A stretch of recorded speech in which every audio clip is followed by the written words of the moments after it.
তোমাদের সকলের রিকোয়েস্টে আজ একটা makeup tutorial step by step product সমেত এবং দাম সমেত তোমাদের সাথে শেয়ার করব। প্রথমে একটা ময়শ্চারাইজিং স্প্রে ইউজ করছি, যেটা রিকর্ড ব্র্যান্ডের। প্রাইসটা 400-এর নিচে রয়েছে। এটা যে কোনো ড্রাই স্কিনকে ফার্স্টে তুমি অ্যাপ্লাই করতে পারো। এবার ইউজ করে নিচ্ছি ওয়াটার বেস ময়শ্চারাইজার, যেটা রিকর্ড ব্র্যান্ডের। এটা ড্রাই স্কিন এবং অয়েলি স্কিন দুটোর জন্যই অনেক বেশি হেল্প। প্রাইস রয়েছে 450-র মধ্যে। ক্রিম বেস ময়শ্চারাইজার ইউজ করতে গেলে কিন্তু স্কিন অ্যাকর্ডিং করতে হবে। এই গরমে যদি না বুঝে এই ক্রিম বেস ময়শ্চারাইজার তুমি ইউজ করে ফেলো, দুর্ঘটনা ঘটে যায়। প্রাইমারটা আমি নিয়ে নিয়েছি ফরএভার 52-এর। এইটা 500-এর মধ্যেই দাম। প্রিপারেশনটা এখনো শেষ নয়। স্প্রিং স্প্রে ইউজ করে নিচ্ছি, যেটা ফরএভার 52-এর।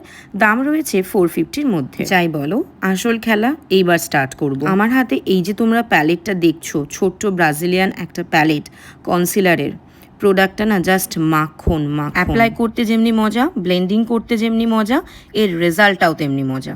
এটা 2000-এর মধ্যেই হয়তো পেয়ে যাবে। অনেকদিন আগে নিয়েছি, এখন আমার এক্স্যাক্টলি মনে পড়ছে না। বিউটি ব্লেন্ডারেরও কিন্তু একটা অদ্ভুত খেলা রয়েছে, বলছি দাঁড়াও বলছি। এইবার আমি আরও একটা ব্রাজিলিয়ান ফাউন্ডেশন ইউজ করে নিলাম, যেটা also waterproof and sweat proof. ফাউন্ডেশনকে কোন ব্রাশ দিয়ে অ্যাপ্লাই করবে, কোন বিউটি ব্লেন্ডার দিয়ে ব্লেন্ড করলে সেটা অনেক লং লাস্টিং হবে, এটাও কিন্তু খেলারই একটা পার্ট। তোমরা এখন সবাই জেনে গেছো কন্ট্যুরিং, ব্লাশ অ্যান্ড হাইলাইট এইগুলো স্কিন অ্যাকর্ডিং প্রপারলি করতে পারলে